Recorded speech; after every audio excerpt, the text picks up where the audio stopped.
Hello, my beautiful friends. Welcome back to my channel for another episode. I hope you've had a wonderful day so far. And if you are new here, hello and welcome. You are watching True Crime and Chill, where I talk about some of the most interesting and very shocking cases out there. So if you would like to keep chilling with me every week when I upload a new episode, then I highly recommend that you subscribe to the channel and also follow me on my other socials so you always know when I have a new episode ready and waiting for you.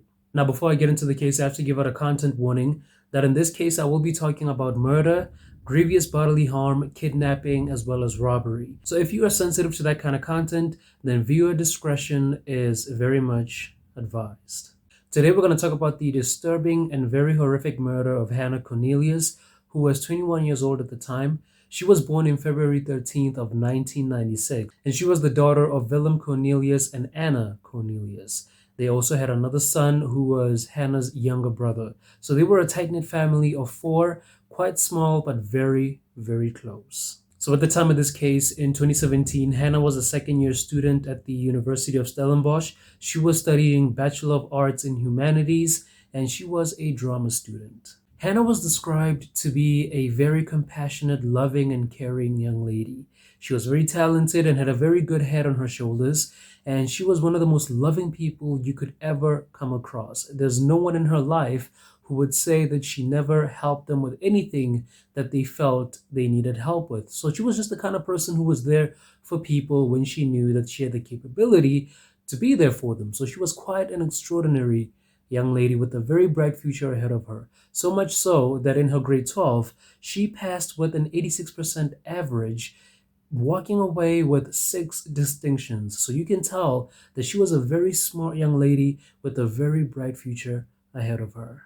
And also, when Hannah wasn't busy kicking ass in school, she was also a volunteer at an animal rescue center called Tears. So she was not only a loving and caring person towards people, she was also a loving and caring person towards animals. Okay, so now let's get into the details of the story so you can know what happened on May 27th, 2017. But first, let's go a little bit back to May 26th of 2017. After a night of partying with some friends from the university, Hannah was getting ready to go back home in her blue City Golf that she was given by her grandmother on her 18th birthday.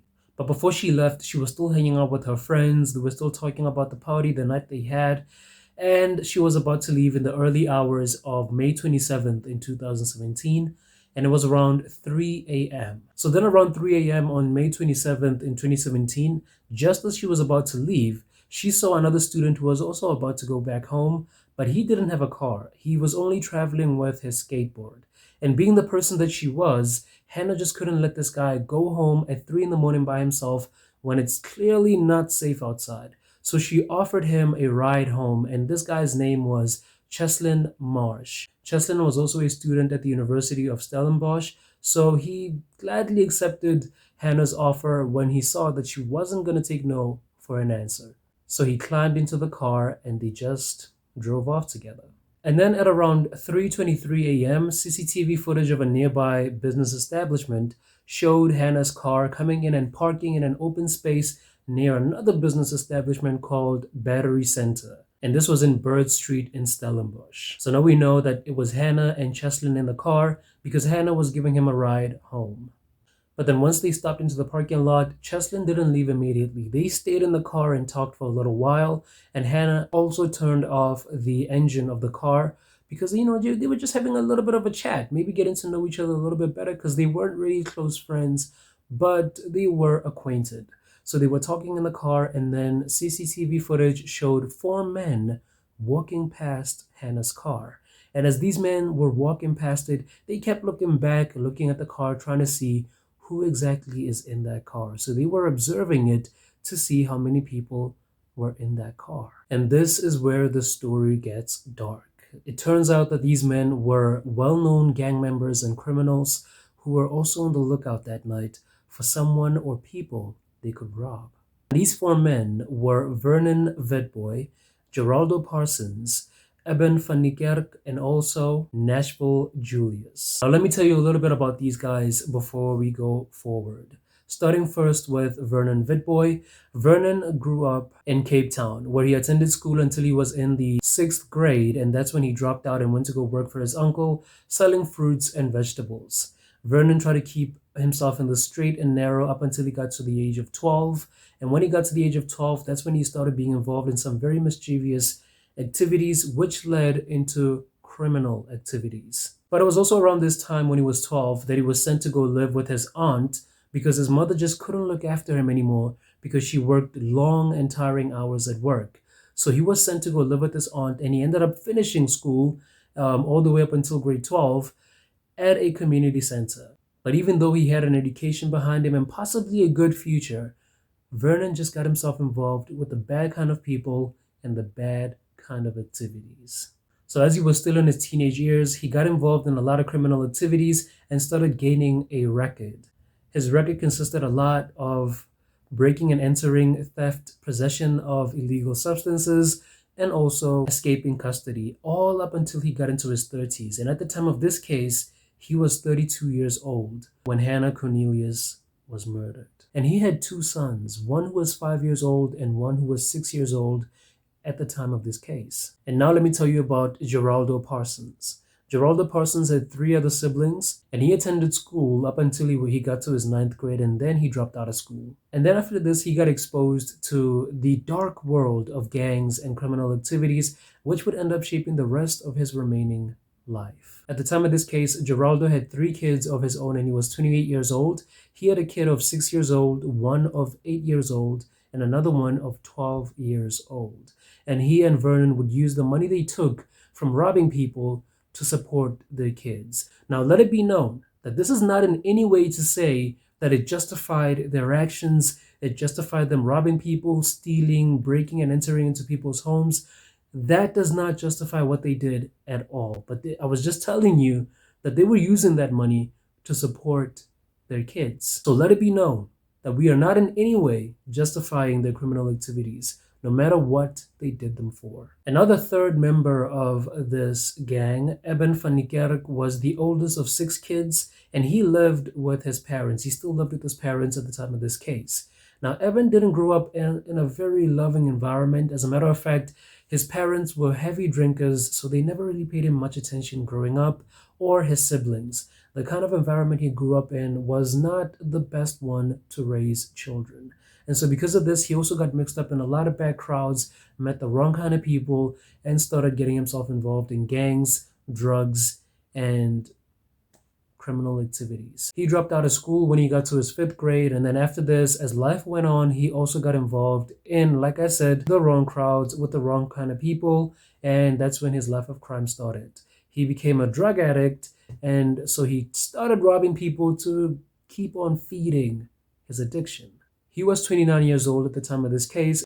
And now lastly, Nashville Julius. Now, in my opinion, I think Nashville had the better chance out of all the other men to turn out better, because he grew up in a loving home with loving and caring parents who were always there for him. It's just that he also ended up getting sucked into this world by mixing up with the wrong kind of people at the wrong time. However, he ended up dropping out of school when he got to his 11th grade, and that's when everything started changing for him, because he also got involved with the wrong kind of people, like I said, and that would also shape up the rest of his life. So despite the efforts of his parents to try to keep him on the straight and narrow, Nashville just couldn't help but be involved in criminal activities as well with these people that he kept on hanging around all the time. He also ended up having a kid of his own, but his child lived with the mother of his child, and Nashville's mother would be the one who helps maintain the kid.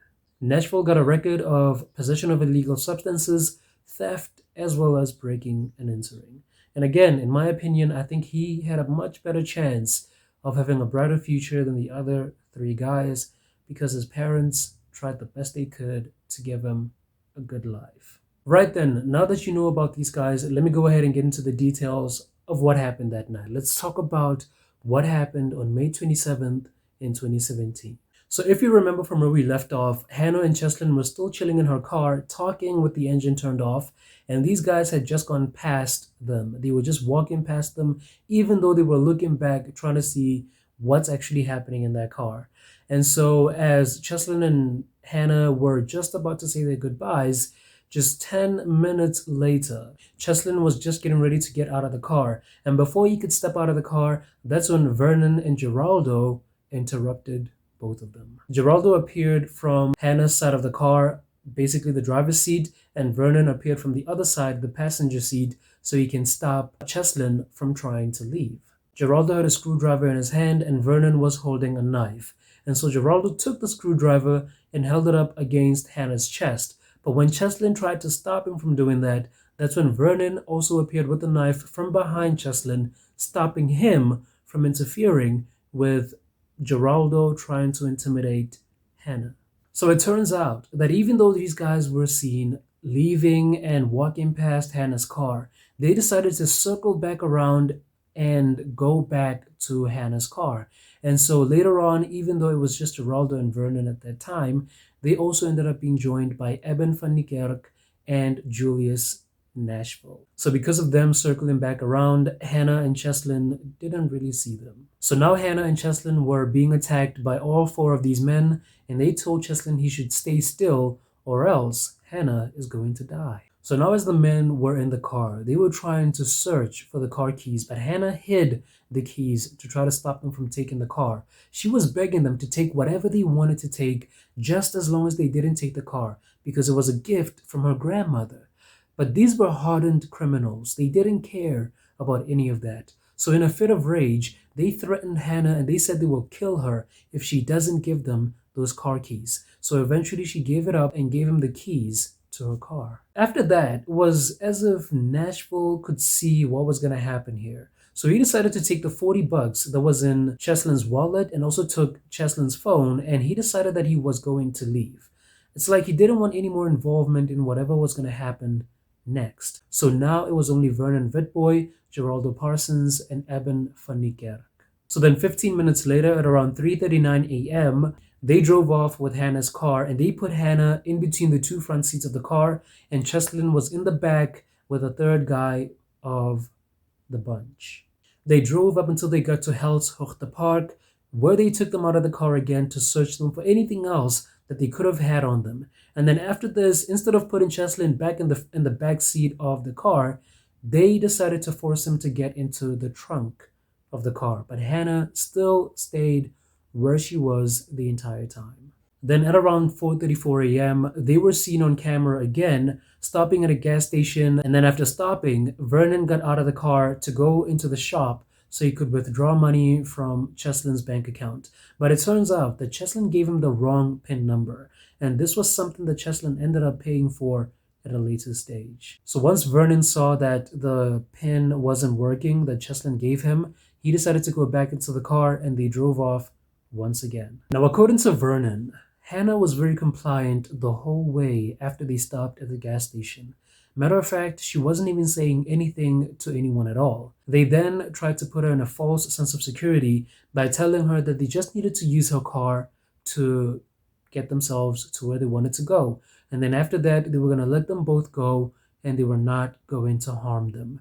But you and I both know at this point that these guys were just lying to her. And I think even Hannah had a feeling that they were lying to her about that. So now between 5 a.m. and 6 a.m., they arrived in Kraaifontein. And when they got there, they took Cheslin out of the trunk of the car, and that's where they decided to make him pay for giving them the wrong PIN number to his account. So now Cheslin was about to enter an entire world of hurt and pain. They took him out and told him to lie his head on the bricks that they found on the ground, and they also took bricks of their own and they proceeded to attack him with the bricks over his head, and they beat him up until he passed out. Now, fortunately, when they saw that he passed out, they thought he was dead. So they stopped attacking and they left him right there. So when they left at around 6 a.m., they took Hannah to a secluded paintball site in Bottle Ray Road. And this is where they took her out and viciously sexually assaulted her and also physically assaulted her. And after they were done with their physical and sexual attacks on Hannah, they drove to a farm near a stream and a vineyard. So when they got to the farm, they tried to get Hannah out of the trunk of the car. But Vernon said that this is what led to Hannah being killed. Apparently, Hannah was struggling and panicking. And when she was giving them a hard time when they were trying to get out of the car, this is when Eben van Niekerk came and stabbed Hannah 2 times in the neck. And I think Hannah also saw that they were going to kill her because she was even pleading with them that they can sexually assault her however much they like, just as long as they left her alive. And so when they tried to take her out, she struggled, and then Eben came and stabbed her twice in the neck.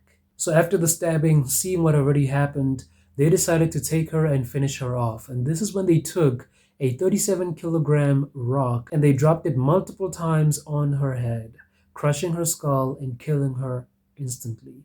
And if you look at the rock, you can see that this isn't something that anyone would survive from once they have it dropped over and over on their heads. Hannah suffered a crushed skull and also blunt force trauma to her face, and she ended up succumbing to her injuries and she died right there. And when they saw that her body was just lifeless, they decided to leave her right there. So this young lady really suffered at the hands of these men. They took Hannah's car and decided to drive off, leaving her there. And then Cheslin woke up where they left him and the sun was starting to rise. So he started looking around and trying to see if he could find Hannah anywhere and trying to see if she was still alive, but he could not see her. And so he started to run until he got to a house that belonged to a couple by the name of Everall and Margaret Fortune. He jumped over the fence and knocked on the door until they opened up, and then he told them that there were people who were trying to kill him. But they didn't believe that Cheslin was genuinely a victim of some very nasty people out there. And they tried to kick him out and say that he should leave and go to the police, but he kept on trying to tell them that there were people that were trying to kill him. And so just as they kept on trying to tell him to leave, this is when fortunately a police car was passing by and they managed to stop it, and then they told the police what had happened. And look, the reason they didn't believe that Cheslin was really a victim of crime is because the area that they lived in was well known for having gang violence, and so they thought that he was one of the gang members who was probably running away from a rival gang. So they genuinely thought that he was part of a criminal activity that was happening around that location, not that they didn't want to help him. So after he spoke to the police, Cheslin was taken to the Kraaifontein Community Health Center, where he was treated for his wounds. But when they saw just how bad they were, he ended up being transferred to Tygerberg Hospital. And it turns out that Cheslin suffered a fractured arm, open wounds in his head, and also some lacerations as well. And they were so bad that they had to put up a metal plate in his head to cover up the wounds. And it was said that he was very lucky to survive. Now let's just be thankful that Cheslin didn't lose any memory of what happened that night, because he managed to give a detailed description of the men who attacked him and a detailed description of Hannah's car. So police knew what kind of men they were looking for, and they knew what kind of car they were driving in. But since Cheslin didn't know what had happened to Hannah, he kept asking around about her. He kept asking if she was okay, if she was still alive, if they had found her, not knowing that at this point, Hannah was already gone. And Hannah's body was discovered at 8:30 a.m. right on the farm where the gang of men had left her. And even though these guys had robbed, kidnapped, and also killed Hannah, they still were not done. They were still driving around in her car looking for the next person they could rob. And this is when they came across a woman who was going to work on foot. And they decided to rob her, taking her handbag and also taking her phone. This woman's name was identified to be Ncumisa Qwina. And Ncumisa was left so traumatized by the whole experience that she didn't want to testify against them in court, but fortunately the police ended up convincing her to come and testify against them so they can be put in prison for the rest of their lives. And then a few hours later at around 1 p.m., they came across another woman named Mimi October, and they decided to rob her as well, but this time they took Mimi and they put her in the car. So they kidnapped her just like they kidnapped Hannah, and they wanted to take her bank accounts so they can go withdraw some money. They drove to a Shell gas station where Vernon got out of the car and went into the shop to try to withdraw some money. And then after a few minutes, Geraldo went in after him to join him, so the woman was left in the car with Eben van Niekerk. Vernon and Geraldo took out 3,000 Rand out of Mimi October's account, and then after they got done taking out the money, they drove off to the place where Hannah's body was left, and that's where they dropped off Mimi. And even though Mimi October was also kidnapped by these men, let's just be grateful that she managed to walk away with her life. But that does not diminish the fact that she was very much traumatized by the whole experience. So after this, Eben van Niekerk told his friends that he was tired and he wanted to go home and sleep. So they decided to go take him home, and they gave him a share of the money they had collected from all the robberies that they had made. Then after this, they decided to go sell the car at Delft. So it was just Vernon Witbooi and Geraldo Parsons in the car. And as they were going to go sell the car, they had to go pass through Kraaifontein. And they had no idea that at this point, Cheslin was alive, and he had already talked to the police and gave them a detailed description of the car they were driving around in and a detailed description of their faces. So now the police were driving around looking for the car so they can put these men in custody. So as they were still driving around in Kraaifontein making their way to go sell the car, this is when they got spotted by an undercover police officer by the name of Constable Bulelani Siko. And when Constable Siko saw that this was the car that they were looking for, he started following it. And this is when Geraldo noticed that they were being followed, and he told Vernon that there was a car behind them that was following them. And this is when they decided to speed up ahead and try to evade Constable Siko.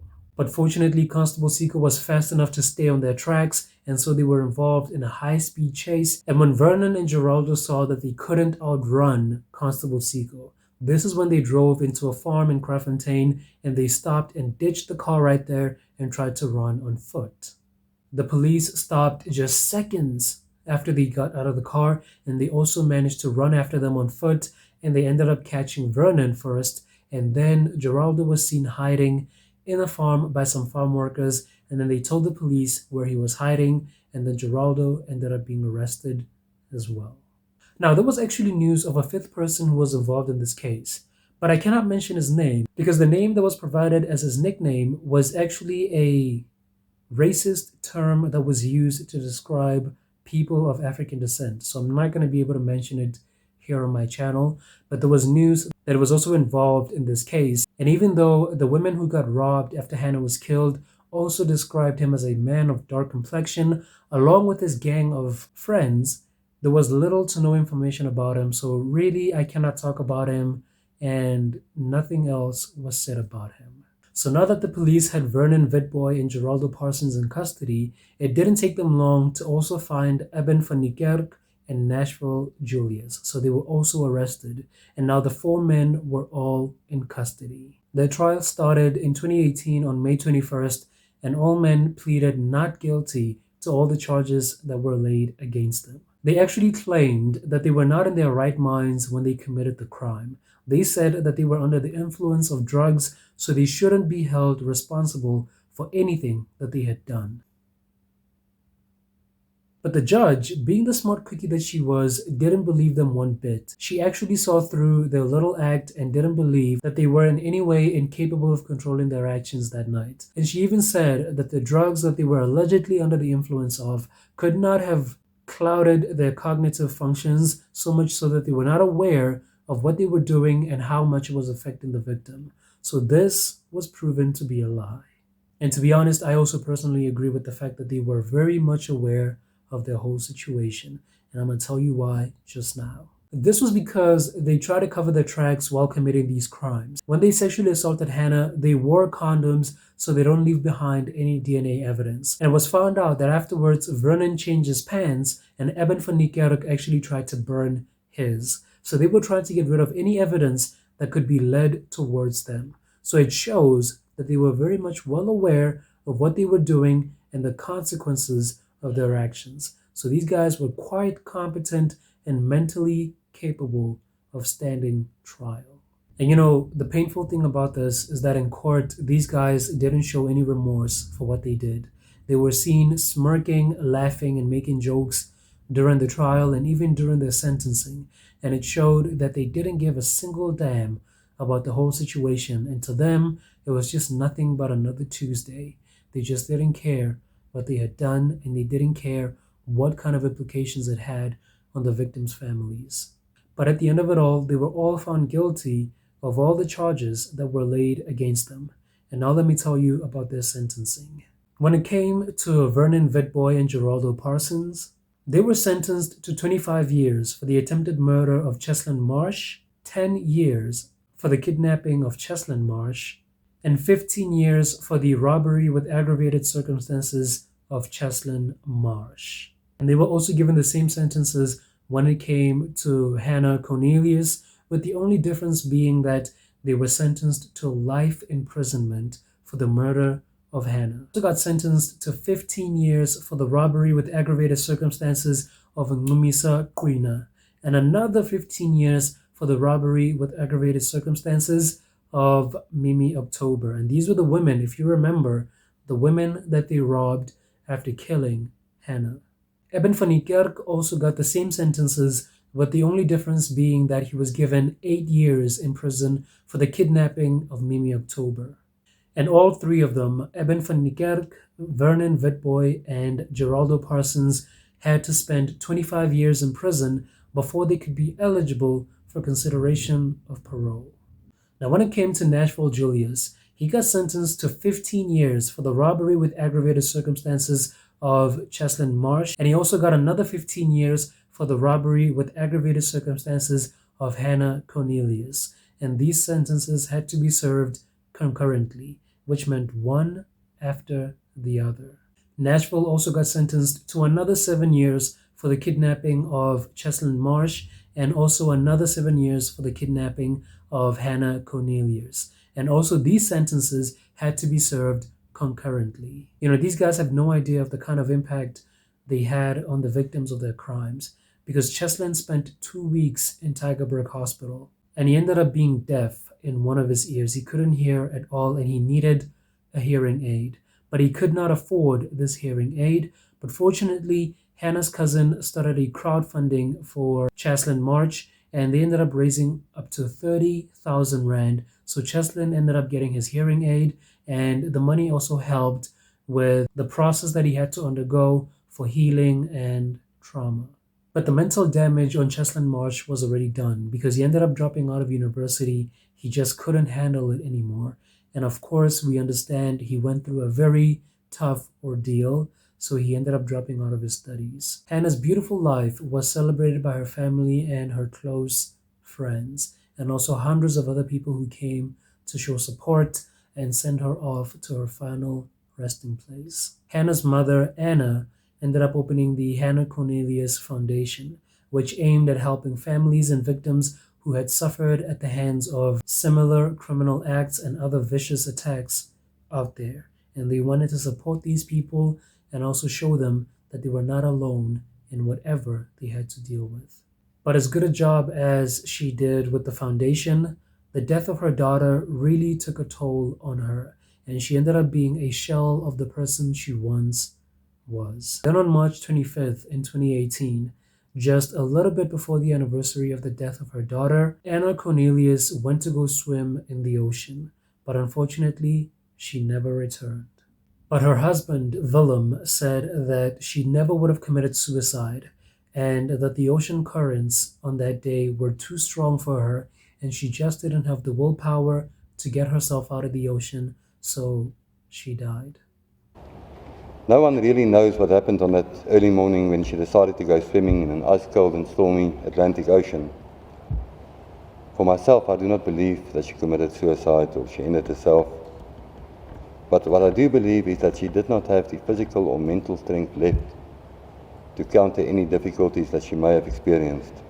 Anna Cornelius' death was ruled to be an accidental drowning. She left behind her husband Willem and also their autistic son.